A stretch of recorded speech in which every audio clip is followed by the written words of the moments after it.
Ladies and gentlemen, welcome to the championship match of Championship Sunday here at the MLG 2011 Pro Circuit for Starcraft 2 in Dallas, Texas. I am DJ Wheat. And I am Day 9, and again, huge round of applause for Select getting third place here at one of the sickest series of players I have seen, third ahead of so many greats and well-deserved. Select, the number 2 seed, getting third.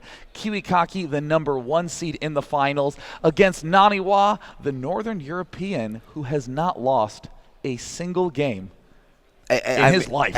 And we're also going to be setting up a scenario where, because they have met and this is an extended series, NaNiwa starts 2 games up above KiWiKaKi. We'll explain that a little bit more in just a second, but he could realistically, Day 9, realistically go through this competition undefeated. And, you know, someone tweeted something the other day and said, hey, this is actually really similar to what Nest-T did during the GSL Season 2 finals, and it wasn't until the finals when he finally lost some games. And I really would love to see KiWiKaKi's adjustments to deal with NaNiwa's style, because we've seen that if you play standard, KiWiKaKi probably going to win in Protoss versus Protoss. We saw In Control try to do a Dark Templar rush, any of that sort of, hoping the opponent doesn't have detection. No, KiWiKaKi will get it out the exact right second to be able to hold it off. But it seems like the one thing that KiWiKaKi has not been able to deal with is when NaNiwa plays a little bit unorthodox, but it bends all back to the normal style. NaNiwa with that weird 10-gate rushing for 1 sentry and walling off his base. Cannot talk enough about how crazy of an opening that was and how effective it ended up being. Yeah, and coming into a matchup where you have already defeated this opponent, there's a certain level of confidence that you're going to bring with you into this matchup. Of course, KiWiKaKi, on the other hand, certainly went back and was able to say, where did I go wrong? Where did I make mistakes? How can I improve? And what is up out there, StarCraft 2 fans? The crowd is packed. You are seeing half the seats. And of course, as we pan around, you are seeing people stand all the way back to the other side. I think someone wants to smell someone me. Wants to smell. Oh, wait, well, wait. You know what? Oh, he smells good. DJ Wheat, if you need another hit, you let me know during break, my friend. Thank you, sir. So we do see that everyone is gathered around here for the final match. It's going to start off on Shattered Temple. Take it, DJ Wheat. I'm ready to get in this game. So now we have seen that KiWiKaKi has managed to hop onto the game. But again, we have to wait for NaNiwa to get his left-handed computer set up. Right. And I would like you to give us an introduction, especially for those that may not be familiar about the extended series. We've seen this before in a final that actually included also KiWiKaKi. That's correct. So in a general tournament, you end up just having a regular best of 3 in the finals, or excuse me, best of 3 in a normal match. And if it comes to the finals, the winner has to win 1 best of 3. The loser has to win 2 best of 3s, because the winner has yet to have lost anything yet. However, at MLG, it is an extended series where instead of just saying, okay, you arbitrarily start down a match, we grab the result from the previous series and begin that way. So right now, KiWiKaKi is down 0-2. He needs to win 4 games total to take this championship, whereas NaNiwa needs to win 2 games total to take this championship. It's a little bit different, same underlying idea, but it does mean that KiWiKaKi has an uphill battle ahead of him. Yeah, and as if he hasn't already had an uphill battle, he did make it all the way to the championship portion of the bracket, where he was guaranteed another shot if he were to fall in his journey, and here he is, so he had to fight his way back up as well. Of course, a big round of applause to all the players who played amazing games all weekend long. Insane matches, and for any of you who didn't get the chance to see the matches that we did cast, they will all be on VODs on MLGpro.com. And for the matches that we didn't cast, those replays will also be up there as well, so do check those out. We even grabbed some and were watching them before the cast began, and the games have been ridiculous all around in the open bracket as well as in the championship pool. And for any of you who are looking to work on your play, these are the players to steal from. Yeah, I mean, you had mentioned that before. There are going to be so many people that really want to dissect and just take apart every single detail of what NaNiwa has done, because quite frankly, just even statistically, mathematically, to think that a person could go through a competition without even dropping a game. You know, like, oh, maybe I was a little tired in that one. I did kind of make a bad decision there. I should have ate lunch, you know. But no, consistently, I mean, that is an amazing pro gamer right there. I mean, I don't even know if he's had time to adjust to a new time zone schedule, whether he did that well on Europe. Again, I mean, for me, anytime I go traveling on a plane, I need at least a day or two to recover before the match to be in the good mental state. But NaNiwa just needs to have a mouse, a keyboard, and a chair. He's a robot. He doesn't even need a monitor. He's a robot, Jay. It's a cyborg. I would not be surprised if beneath that very fancy hairdo was a mind engineered of metal and silicon. And I do think it's a kind of cool thing that he is a left-handed gamer and uses his mouse differently. Of course, we're like, you're strange. But in a world where it is such like that, it's something that in my mind I can't even contemplate, you know, being able to do that. Are there any left-handed gamers in the crowd? Wow, there is a small contingent there. Yeah. That's right. Like, yeah, yes, yes, Come yeah. on, guys, louder. Oh, that was good. We needed that all weekend. So we are waiting again for NaNiwa to pop into the game.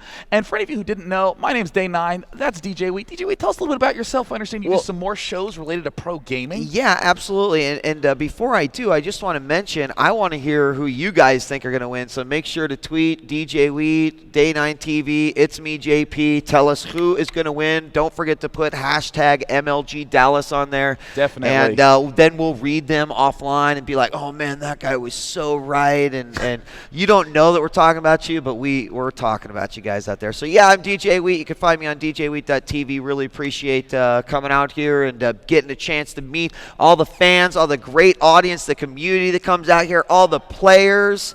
It's been absolutely fantastic. So, please, you can check out some of my other shows that I do, all kind of around Starcraft and pro gaming and whatnot, and they're coming back in May, Day 9. I'm really excited. So can't wait to have you back on the air again, not including this, which does count. Yeah, I will because you're going to be on Kings of 10. That's right. That is true, because I've been working on my 3v3 and 4v4. I mean, however awesome I think I am at 1v1, I am the worst ally in a team game. I will never help you. What I will do is I'll start the game and be like, I'm going to take the expansion here and here and here and here, so don't take any of these. And then by the time I have my 5th command center planted, my allies are dead, and I'm like, come on, just money dump to me. I got this, man. Hang in there, floating around the map. Should never give up. Hang in there mode. We've seen sometimes a server instability causes maybe one of those opponents to drop.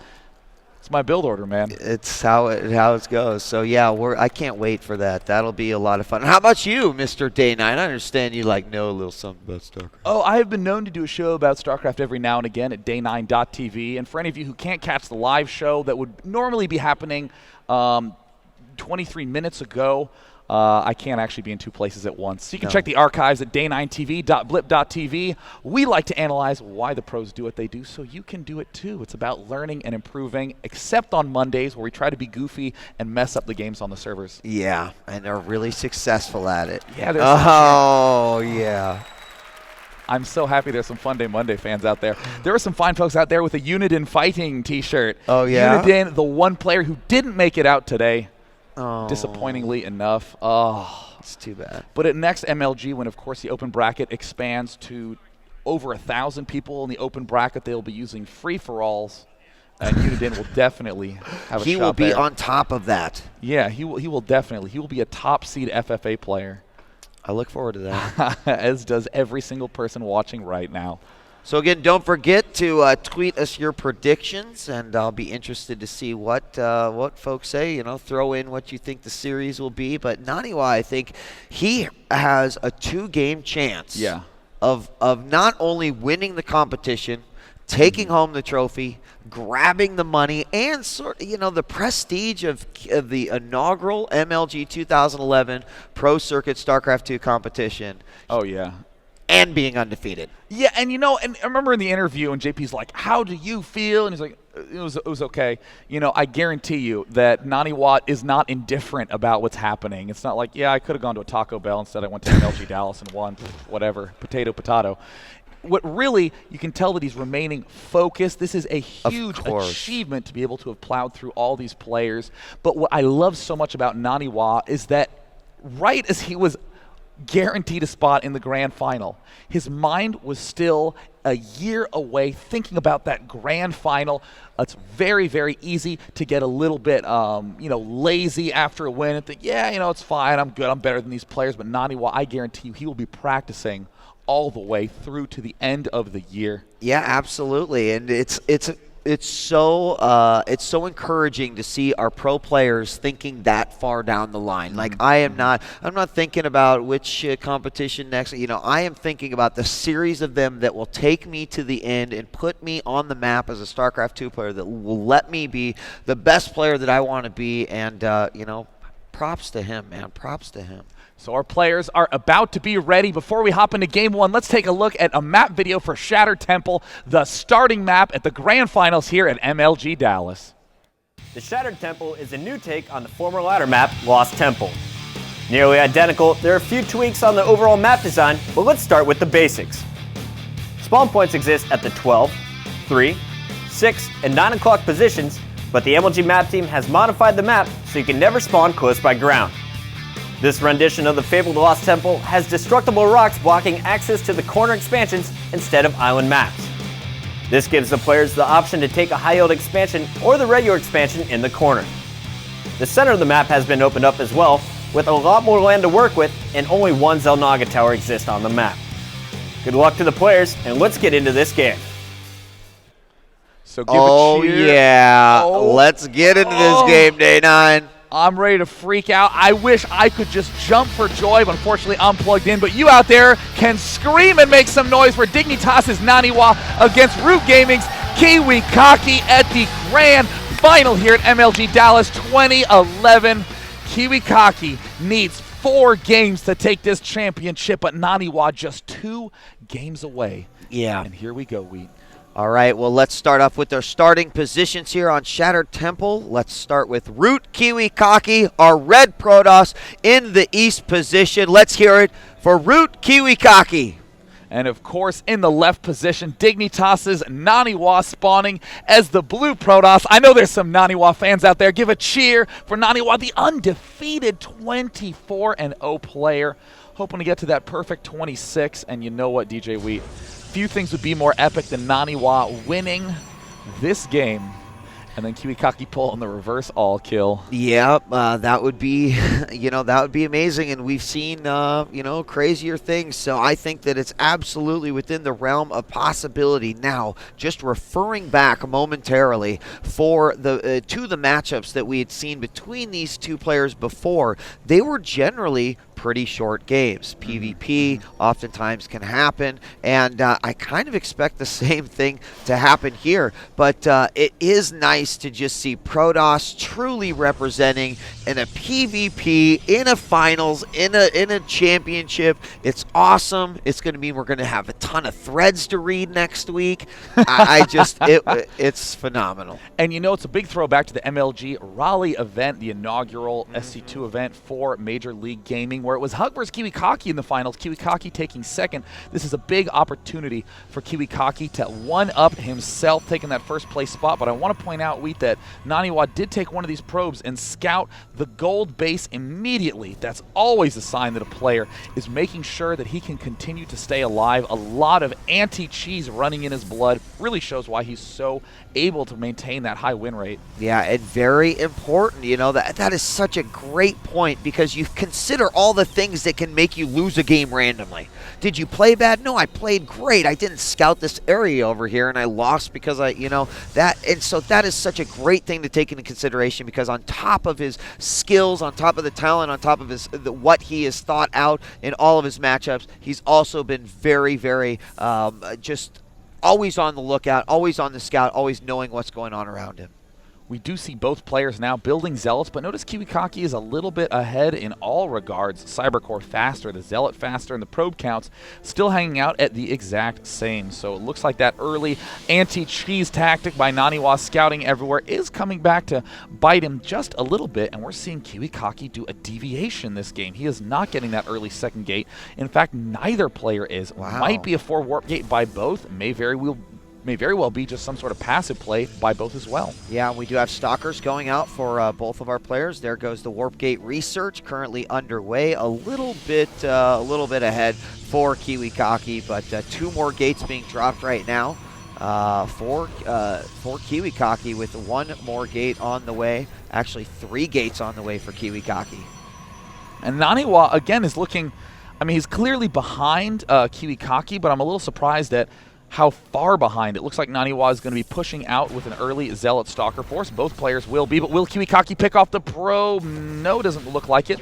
We do see that KiWiKaKi gets the first shot off, and this is very smart by NaNiwa. He's target firing the Stalker because he knows that Stalkers are much faster than Zealots, so if he can pick off his opponent's Stalker, he'll be in good shape. And it looks like KiWiKaKi got the better end of that exchange, dealing hull damage. Yeah, and going to bring it back. Zealot's going to go in one more time. Stalker does come up. Stalkers are actually about even right now. He's going to go back, try to get some more hits and some decent micro going back and forth here, but both players being very respectful. Go back. Also, KiWiKaKi knowing he's so close to his opponent's base where suddenly another Stalker could appear, and then all of a sudden it can go downhill from there. So wise to turn back and head to base. Looks like both players did open up 4 gate, but no all-in style. Both of them doing it, again, defensively. Earlier Twilight Council by NaNiwa. So very cool to see him able to have so much flexibility. They're both even in probe count now, and in production we do see that KiWiKaKi is still a little bit behind. And NaNiwa, with the Twilight Council down, you know, we've seen KiWiKaKi like to go Blink Stalker an awful lot. So something to consider there, and we are going to have the Robo facility coming out for KiWiKaKi here, as we have NaNiwa with his group of Death Stalkers, 5 of them marching over to his opponent's base, check things out, see if anything might be going on here down below, but he is going to peek up the ramp. Looks like he is just skirting the edge, because once you get past the bottom of that ramp, that line means you can be force fielded and picked off. We also see in the main of KiWiKaKi, he has begun to get that robotics facility. Again, that safety procedure that we saw barely be able to spot Dark Templar in time, but it's going to be Blink Stalkers that he's up against. And both these players are very even, neck and neck at this point. I'm not even so sure that KiWiKaKi would want to go Blink Stalker at this point, because if we look at that unit counting station, NaNiwa is ahead by 3 Stalkers. Yeah, this should be interesting. Only 1 probe separates the 2 as well. And Blink is going to be done really, really soon. I would expect possibly attack right away. Now, we are going to have the Observer coming out basically at the same time that Blink is going to finish. Here come the... nope, Stalkers are just going to come out. So watch for the Observer. And is he even going to go over? Well, we'll see him travel over to his opponent's base. And here we go. Stalkers are incoming. Blink is done. And how will he play this one day? Should be interesting to see what happens. Looks like Colossus is going to be the tech of choice, and wow, it looks like KiWiKaKi going for, oopsie daisies, a pretty early force field. NaNiwa using a Scout, Blink Stalker, and KiWiKaKi is going to have to pull way back to get that guaranteed kill on it, and NaNiwa has the advantage of seeing absolutely everything that is going on. We even saw there was a forge that was getting constructed, but that got canceled because of the fact that, again, he got the chance to see that Robo facility. There's the pylon going down for KiWiKaKi, and you know what? NaNiwa doing the smart response, taking that Nexus. Yeah, Nexus does go down, and we could have another push here by NaNiwa. He's done a good job of checking all around the base. Anywhere where, again, there could... oh, he's going to get some vision and hop right up into his opponent's base. He's going after that robotics facility almost immediately. It is already down, taking a lot of damage right there. Oh, no, but getting really caught off guard. He has to blink back. This could be a gigantic blunder by NaNiwa. He is losing so many Stalkers. We see KiWiKaKi has pulled way far ahead in the force fields. The meticulous micro NaNiwa trying to go for the power play, but losing almost all of those Stalkers, and now finally managing to pop down. But KiWiKaKi, he will be able to do a massive counter push. Yeah, it's like, well, I lost my robotics facility, but again, I killed a bunch of units here, and maybe NaNiwa getting a little greedy with wanting to go after that kill. He is going to move forward here. Don't forget that NaNiwa does have, you know, Blink Micro to work with here, and so we'll see if that can turn the tides at all of this game. He's going to try to work it here in the middle, taking out some of these Zealots at the front. There actually are more Stalkers now for NaNiwa. Zealots are coming in. He will blink these units back very, very nicely. More Zealots falling. There are 5 Zealots left, and he's going to be very careful not to give up too many of those Stalkers in that exchange. KiWiKaKi was so far ahead, but now NaNiwa beginning to dart forward, really knowing the power of these Blink Stalkers, trying to spread out, doing an amazing job. More Blink Stalkers coming in right now for NaNiwa, and suddenly KiWiKaKi is the player who is playing from behind. And he's got to target fire these on the back while he's on the retreat, trying to do as much damage. 4 more Stalkers coming in from the ground, but NaNiwa does have a blink at this time. It's going to be all about target firing them down, and the numbers are about even. NaNiwa has so low health Stalkers, but he's managing them so nicely, and we're going to see him continue to chase those Stalkers up into the base of his opponent. Only 4 left. Oh my God, Day 9. And it looks like a lot of these Stalkers are low on health. He does end up losing a couple of them in their retreat. If he can get just 1 more, but no, not enough time. NaNiwa does have this expansion done, but hasn't even had the time to transfer probes in the unit counting station. We do see that, well, it's pretty darn close, but you know what? That extra base for NaNiwa is going to be huge in the later stages. Yeah, you know, the other thing, too, is that in consideration, where you did have KiWiKaKi ahead, he lost his robotics bay. He's got this, the robotics facility. He's got a bay down that's doing absolutely nothing. He's still not rebuilt that, had to deal with that. So even though a lot of units were lost for NaNiwa, it's kind of like KiWiKaKi with his advantage just was equalized again almost immediately, throwing that Nexus down, but it is going to take forever to get done. We got cannons at the front here. The amount of probes that are here for NaNiwa are ridiculous. And actually, just take a look at the unit counting station. 40 probes to 29 to think that he was making all those units, reinforcing that army and keeping this count up is quite amazing. 15 Stalkers to 8 Stalkers right now in favor of NaNiwa. To think if KiWiKaKi had just held patiently and rebuilt, yeah, expanded right when he ended up killing off so many units, NaNiwa would have been on the defensive, but instead we got the real see a testament to the power of those Blink Stalkers against those Zealots, and now it looks like NaNiwa is starting to move in again. There's the Colossus moving on forward, and NaNiwa knows that is an engagement. He does not want to try to battle thin. Well, Colossus does move to the front, but he'll be very, very careful about that. A couple of Zealots will move in. There is also an observer just above that army of NaNiwa. So, yeah, I mean, you're absolutely right if you would have decided to just hold back a little bit. But, you know, I think even you said it, like, it did look like he was going to have a nice counterforce to go up with. But quite frankly, NaNiwa is showing us that, hey, I can use Blink Stalkers really, really well. And ultimately turning the tides of that battle. So, you know, hats off to him. Meanwhile, started those upgrades now for Dignitas NaNiwa. The Colossus continue to come out for KiWiKaKi as it did. He did rebuild that robotics facility. I'm an idiot, Day 9. It's a hallucinated Colossus. We do also see 7 gateways down right now for NaNiwa. NaNiwa making a pretty bold push, trying to snipe those Zealots at the front, but KiWiKaKi doing a good job making sure that, oh, that was a little bit bold by NaNiwa, but very well controlled nonetheless. We do see that KiWiKaKi overall has the smaller army, but not by much, just 20 food behind. NaNiwa, again, doing some very cool harassment in the main, does have the ability to do that.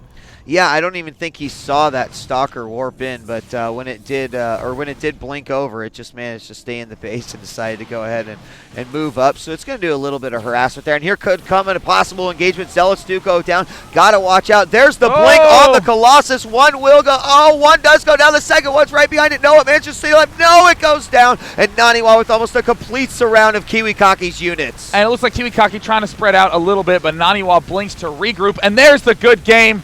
25-0 for NaNiwa. KiWiKaKi had the lead after that suicide play by NaNiwa, but immediately tried to counterattack. Could have expanded safely, but you know what? I think every player out there would have done the same thing as KiWiKaKi. I know I was almost certain that when KiWiKaKi did that counterplay that there would be very little NaNiwa could do about it, but that Blink Stalker Wheat was just amazing control. Yeah, and you know, I'd have to go back and actually look at it in full, but it seemed that there were moments where he was actually blinking, you know, a group of these Stalkers to deal with the Zealots that then, you know, as they spread out, then they just had to run away. So, you know, we see the individual Blink Stalker just move them back as they are getting focus fired or going down, but he was almost rendering KiWiKaKi's Zealots completely ineffective because they were just running, and I think that ultimately just turned the tide there. It's an amazing play because you know what? I mean, you always tend to look at the overall food, and it was, I think, 9 or 10 Zealots and 9 Stalkers versus the 12 Stalkers for NaNiwa. But by blinking, it was basically 12 Stalkers versus 10 Stalkers. An amazing job by NaNiwa, basically not letting the Zealots ever do a hit. It looks like KiWiKaKi has chosen the map Metalopolis. Let's go ahead and take a look at a map video to introduce the second game between these two players. The bread and butter of the StarCraft 2 map pool, Metalopolis is a standard in the latter set of maps. A 4-player map, spawning points can be found at the 12, 3, 6, and 9 o'clock positions, and starting bases are on a raised platform. High-yield mineral patches can be found back-to-back in the middle of the map alongside 2 Xel'Naga watchtowers. MLG Metalopolis has 4 spawns where you can never spawn close by ground, but close by air and cross-map positions can still occur. This will typically breed macro matches. Good luck to the players, and let's get into the game. And we are live. The game is about to go in. Guys, I am so excited. NaNiwa could go undefeated this competition if he wins this game. But you had mentioned one of the most amazing things could happen right now is that the all-kill from KiWiKaKi to turn the tables completely day 9. Is it possible? I really think of all players in this tournament, KiWiKaKi is the one who can hold down under this kind of pressure. KiWiKaKi right now down 0-3 to NaNiwa, but he is not out of the woods yet. NaNiwa can still end up getting knocked out. This is the map choice for KiWiKaKi, but remember, KiWiKaKi is going to have to be up against every single map choice from NaNiwa coming up in the next 4 games. So that does mean that KiWiKaKi is going to have extremely solid play. And again, NaNiwa, look at this very early scout. Yeah, very early scout. Just real quickly, we've got our our red Protoss, Root KiWiKaKi, spawning in the 9 o'clock position, or the west position, on Metalopolis. And we've got Dignitas NaNiwa spawning as the blue Protoss in the south position. Yeah, NaNiwa continuing to chrono boost those probes. And, you know, in terms of best of 7 logic, if you are up a really high count, you can afford to do something very risky in order to be able to force your opponent to make a mistake in a later game. It's a very, very effective technique. A lot of players in a best of 5 actually do very goofy cheeses at the outset, so that way the opponent is thrown off in the later stages. Both players, though, look like they are opening up standard as can be. And that one probe from NaNiwa is going to continue to try to do some harassment on the mineral line. And you know, one time I haven't seen players do anything like that and really focus on some sort of possible unorthodox strategy in a best of 5 is when they have gone undefeated through the entire tournament, because they are riding on a giant wave of momentum and hope to just crush their opponent with it. And so that's why I expect, in fact, if I was going to think to see anything crazy, for some reason, I would just probably pin that on KiWiKaKi. KiWiKaKi, I think, is going to have to get real creative if he wants to be able to stay alive in this tournament. Both of them opening up standard, Cybernetics Core, and Zealot coming up. Both of them seem to have saved the same amount of chrono boost, 60 for KiWiKaKi, 60 for NaNiwa. Both of them continuing to peruse around one another's base. No gas steal upcoming. Almost certainly going to be a typical 4 warp gate. Would not be surprised to see KiWiKaKi return to that bread and butter fast blink. Yeah, it's a good one. Oh. No way. Oh. All right. Well, let's see if it could. No. You know what, though? You know what? KiWiKaKi did see this probe kind of skirting around the edge of the base. Now, a lot of times when that might happen, you might say, hey, where'd that guy come from? I better check something out. So something that we will keep in mind right here. Meanwhile, the Zealot for NaNiwa trying to chase out that probe. I will keep my eye on the minimap like I have. Oh! And he spots the proxy pylon. Great move Very right there nice by KiWiKaKi. Going to pick that off. NaNiwa guaranteed to be behind. Briefly checks in there for the probe, and with these 3 popping out, the one advantage NaNiwa does have is he can get an exact count on that gateway set, and it is going to be a lot higher than he wants.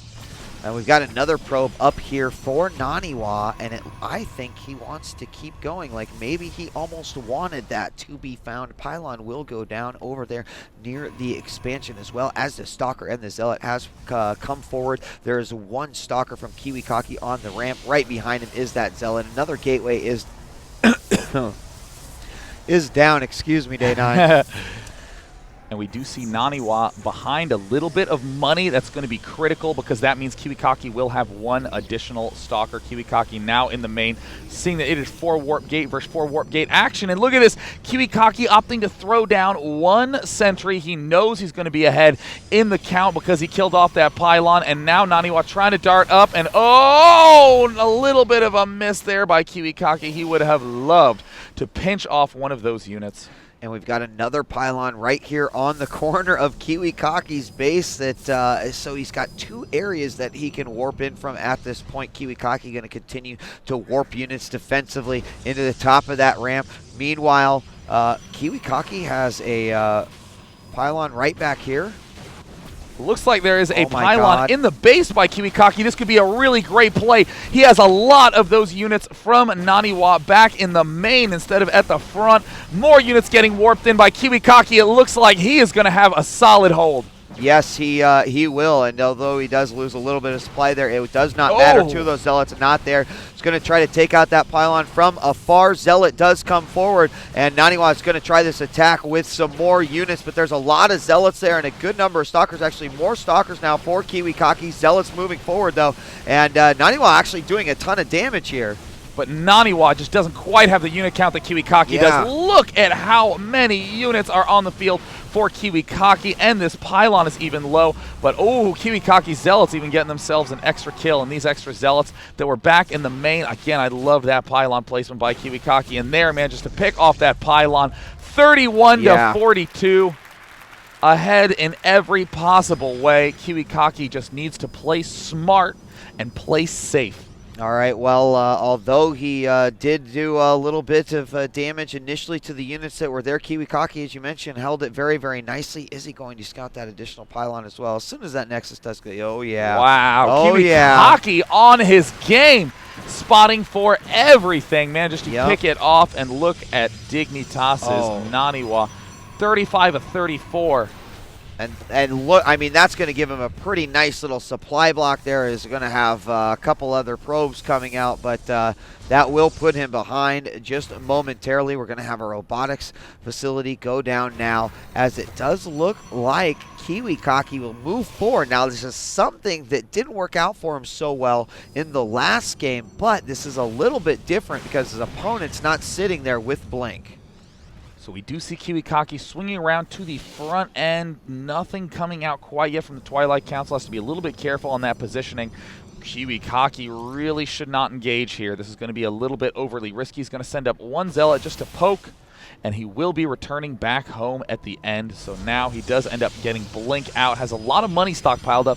Could go for an expand. Could make more Zealots. Any option that he really chooses at this point is going to be a good one. Well, I think this should be interesting. I mean, I got to think that NaNiwa is thinking, okay, what am I going to do here? Now, I would really like to see something like a War Prism come out of this robotics facility. You know, I think that NaNiwa knows that he's got to be a little bit behind, and there's something that he's got to do to come up here. But no, it's not going to happen. Robotics Bay going down, and he'll just go ahead and hold on. He can defend in that base with the sentries. He can sit there and force field for a while. But I got to think that at this point, KiWiKaKi eventually will throw down a Nexus as well, and he's got Blink almost finished, so it's kind of like he wants to give him a taste of his own medicine.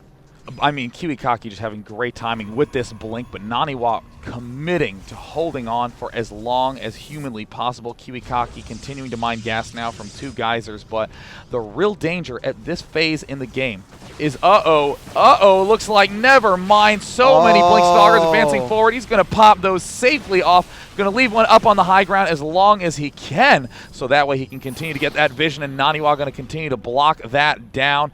The real danger, though, is that if NaNiwa continues to try to hold on for way too long, then that means KiWiKaKi could be worn out going into the next game. Yeah, we're going to have another Mortal coming out here as well. Preemptive force field. They'll take out that pylon, no problem. Oh, and there's the Blink. The Blink to the high ground. See you later, Immortal. Stalkers getting surrounded. KiWiKaKi ripping everything apart, picking off all those Stalkers that are warping in, and the best treat of all, 5 Zealots, 6 Zealots on the low ground. NaNiwa might end up losing the first game of the entire tournament, And it looks like probes being pulled off now. One Immortal hanging back. More force fields at the front. The Blink Stalkers continuing to rally forth. And NaNiwa might lose the first loss of the entire tournament. Wow. 25-1. KiWiKaKi keeps the hope alive. Nesty. Nesty style. That Zerg player who did so well throughout the competition, exactly the same thing. Went on, went forever, lost a few games.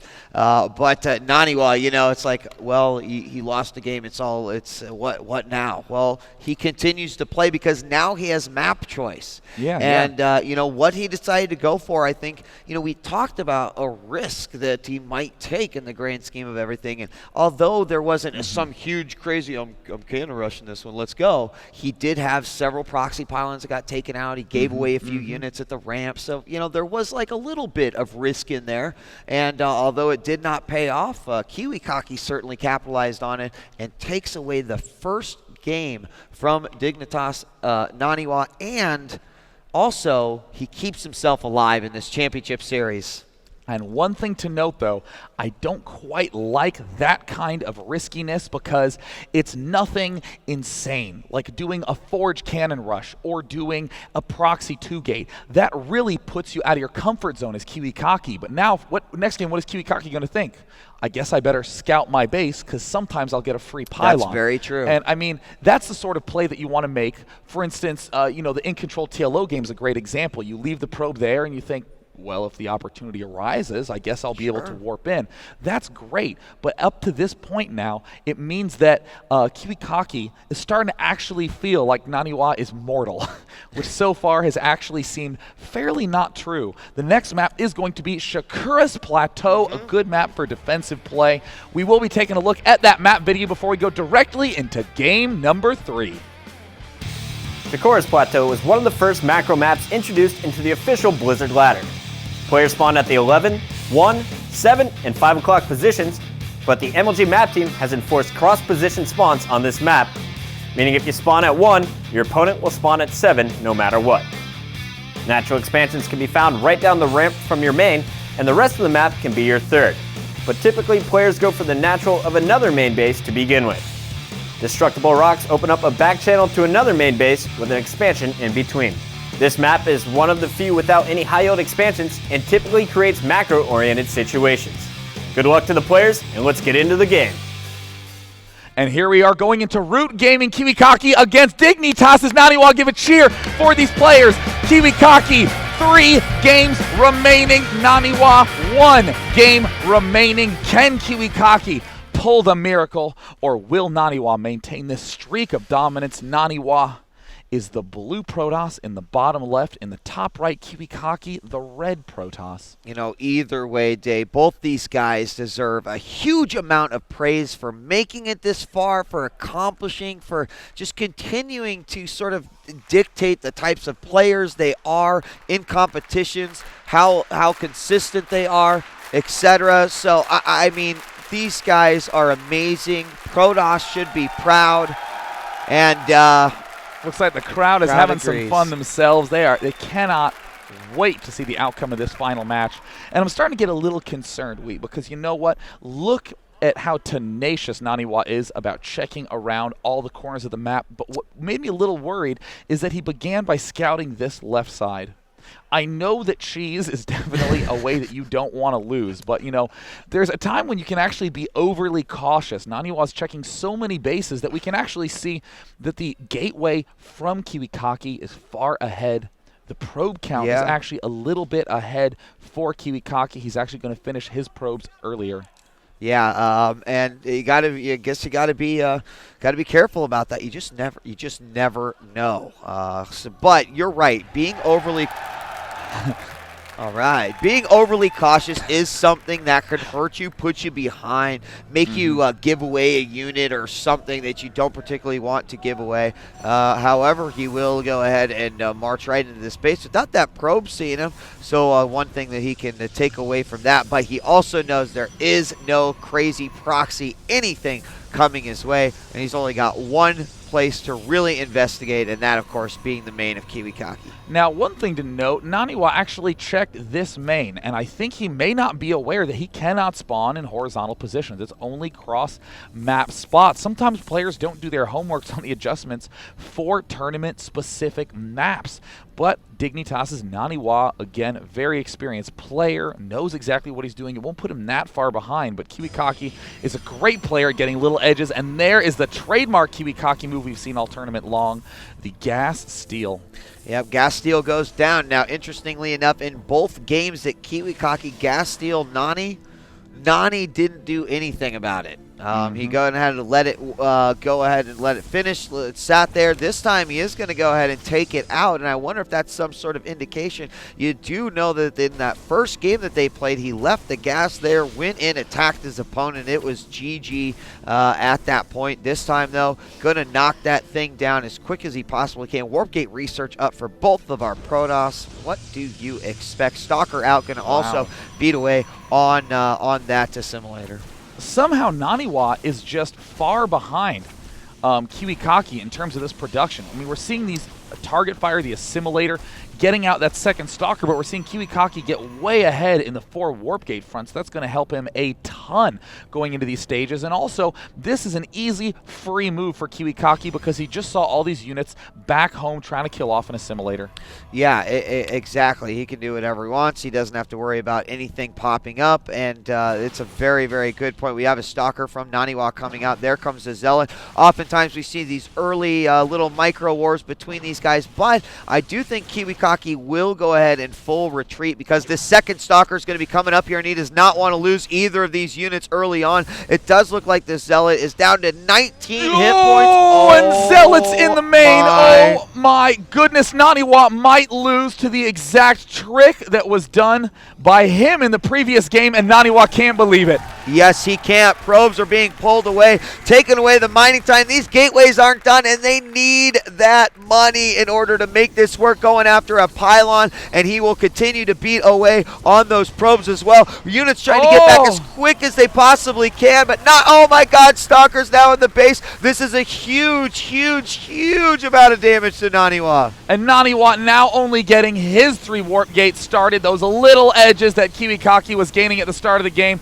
coming real right here. KiWiKaKi will be able to take this game surrounding those Zealots. Probes have not been mining. 3 minerals remain for NaNiwa, and KiWiKaKi wins the game, takes the series to 3-2 NaNiwa. 25-2 in this tournament. KiWiKaKi equally skillful, has only lost 3 games, all of them to NaNiwa. These players incredibly close in skill level. The beta is back. Oh, the beta is back. I feel like I'm watching games for the beta. He hit a pylon in his base, and it worked. Units in it worked. It was awesome. His Nexus was here, and a pylon was right over there. And he just waltzed right on in. So it looks like we're going to get confirmation on what the next map is. This means we'll be going technically, I guess it would be to game 6 right now, because that does mean the series is 3-2. 3 in favor of NaNiwa, 2 in favor of KiWiKaKi. So KiWiKaKi needs 2 more games. Just 30 minutes ago, he was 4 games away. He was almost going to get a complete shutout, a 4-0 victory in the finals, but KiWiKaKi bringing it back after a tense game 5 and 4. And I'm excited to know what the next map is going to be. Again, the one disadvantage that KiWiKaKi has is that NaNiwa gets the map selection. Now, in a mirror match, sometimes it's not as important what your opponent's going to pick at you because you both have the same thing to throw at one another. So it's like less of an issue, say, than like a TBC or something like that. So, you know, it's one advantage NaNiwa has right now. Of course, he only has one more mistake to make, and then you can erase everything and go, hey, whoever wins this game, champion. It looks like they are deciding on the next map it's going to be Icy Cup Test Bug. We've got a chance to see a PvP on this map, so that is going to be an interesting choice for NaNiwa. The distances on this map are quite large. 4 gates, you generally want to have a lot of open space at the front, but defensively, I think this would favor a longer-term game.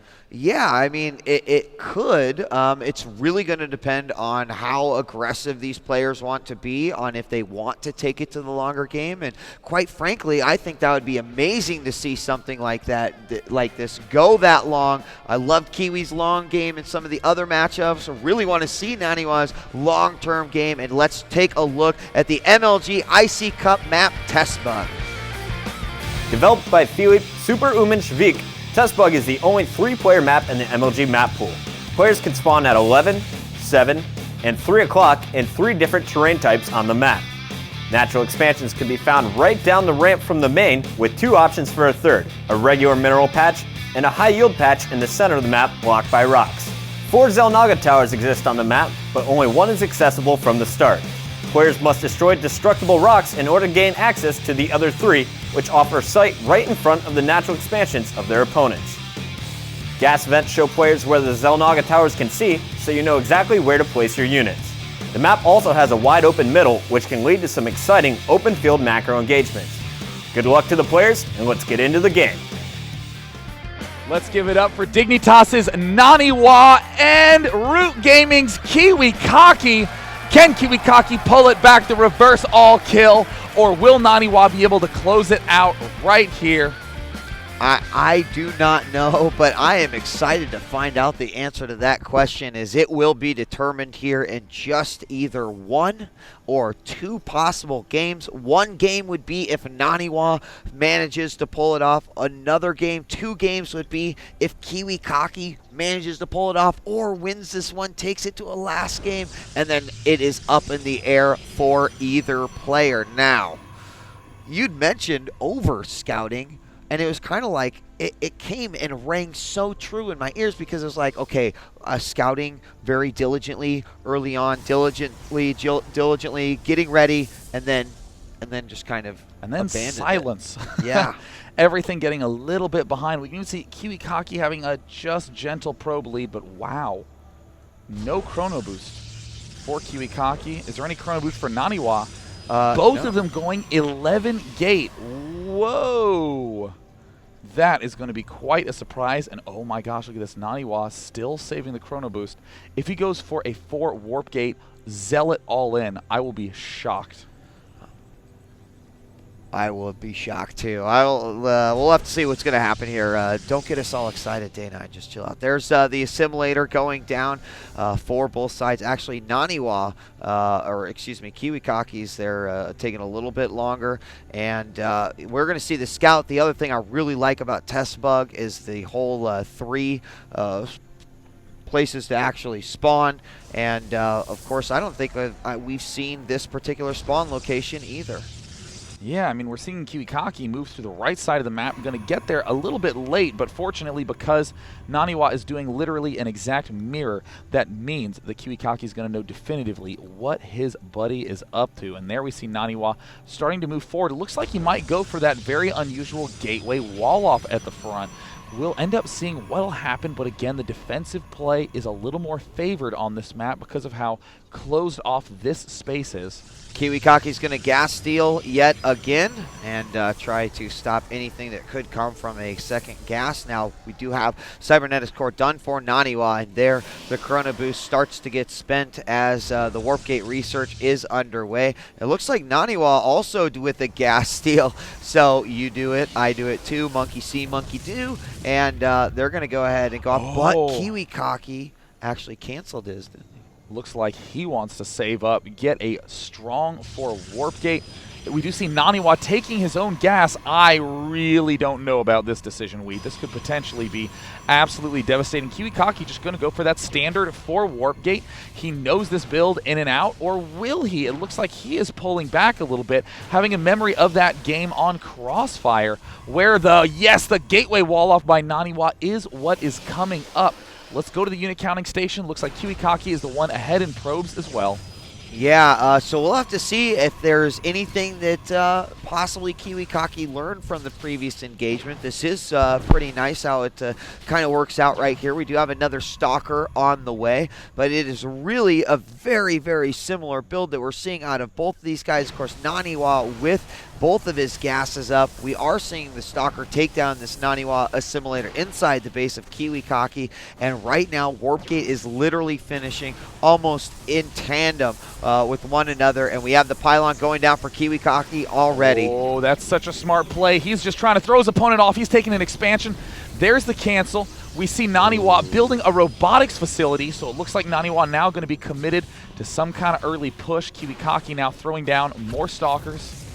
Never once revealed, and we're going to have ourselves a long-term Protoss versus Protoss. Yeah, this should be pretty interesting. As one guy was excited for that, but now as they're all realizing what they're gonna absolutely be excited. So KiWiKaKi gonna use these early Stalkers to spread himself out, get some vision here. He'll chase away a probe in the middle. Meanwhile, what kind of response have we seen so far from NaNiwa? Well, not much. Just taking a quick look at his vision and just what he knows about KiWiKaKi's base. Sees the two gateways. Of course, the assimilator was taken down, so obviously he has got an idea of where he's going to go with this, but kind of in the dark as it stands right now, especially obviously with the Nexus. Immortal coming out. This is a dangerous defensive play to do when you're thinking your opponent is going to go for Blink Stalker. It's great against that. If you think there's a 4 Warp Gate Stalker coming, it's great against that, but right now it means that NaNiwa is going to be low on gas, in particular wheat. Just look at this. 3 units able to be morphed in, only going to be able to morph in 1 at a time because of the fact that he is behind. KiWiKaKi playing it safe, now building a photon cannon. What would mess Kiwi up is if he tried to get a Robo Bay himself. He's almost committed to doing a big Warp Gate style, but I really think that that's one of KiWiKaKi's strengths. Yeah, and you know, we're seeing a second Immortal come out of here. NaNiwa just going to completely skip an observer in this case, and if he was going over here and seeing what was going on, certainly he would be changing his game plan just a little bit, and this expansion is well up right now. Plenty of income coming in. Just taking a look at that income tab a little bit. He is about 3 harvesters ahead. Yes, Day. And there's the 2 extra gateways. KiWiKaKi can constantly produce out of these gateways. NaNiwa cannot. Look at the army value tab. We see NaNiwa a little bit ahead, but KiWiKaKi is now going to be slowly pulling ahead as long as he can macro well enough. We do see that probe starting to swing out, doing again a diligent job scouting, but NaNiwa will probably end up being forced to do some sort of 2 Colossus no-range timing push.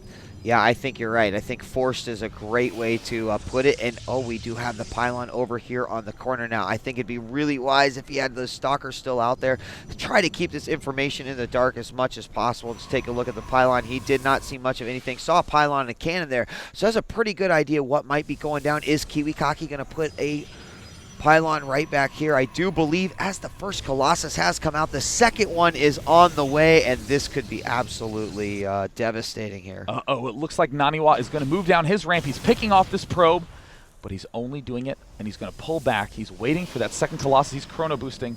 He's committing to this attack, and it looks like KiWiKaKi is going to be advancing forward. KiWiKaKi needs to begin massing those Zealots and Sentries now. Those are the important units that will allow him to macro a little bit better. He's picking off these destructible rocks.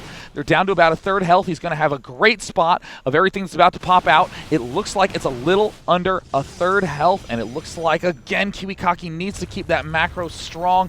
Just now getting the Twilight Council in terms of army size. We see that NaNiwa is a little bit ahead.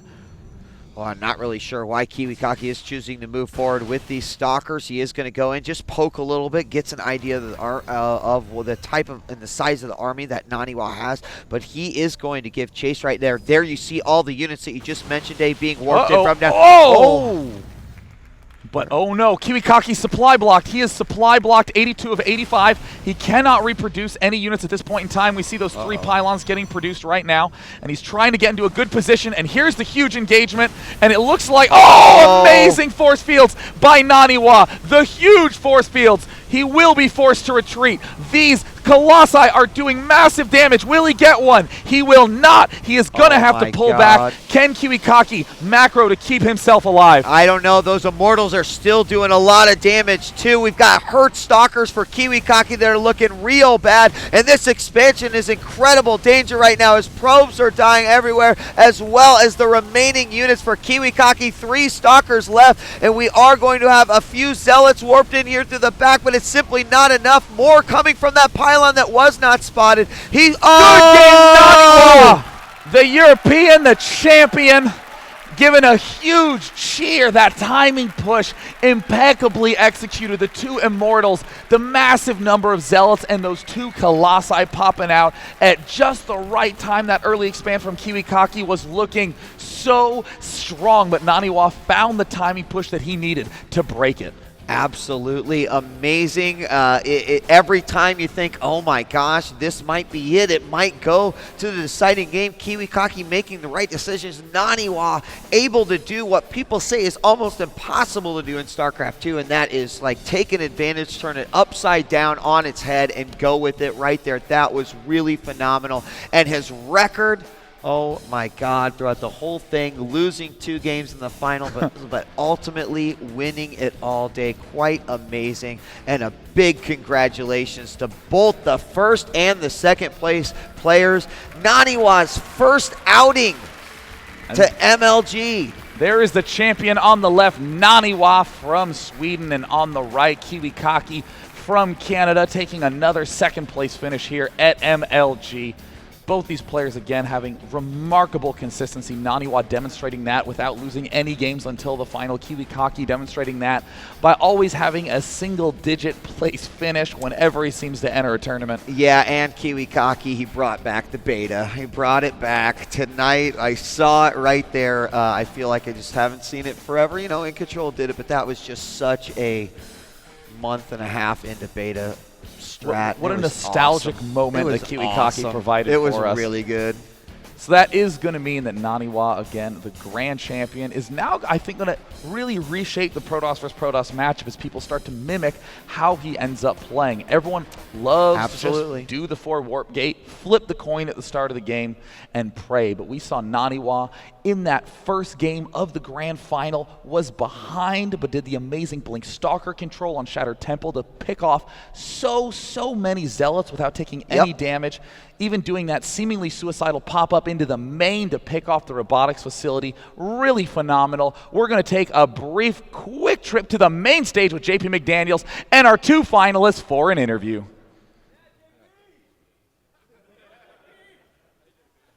All right, we're here right now. Farouk here with the winner, NaNiwa, right here. Now let me ask you a quick question. Congratulations, first of all, on winning Dallas StarCraft 2. Quick question real quick now. You dropped your first 2 games of the tournament here.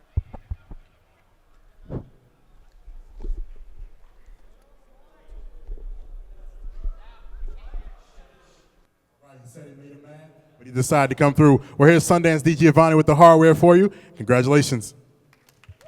Thank you very much, Farouk. First off, I want to congratulate you on an amazing win and a great run.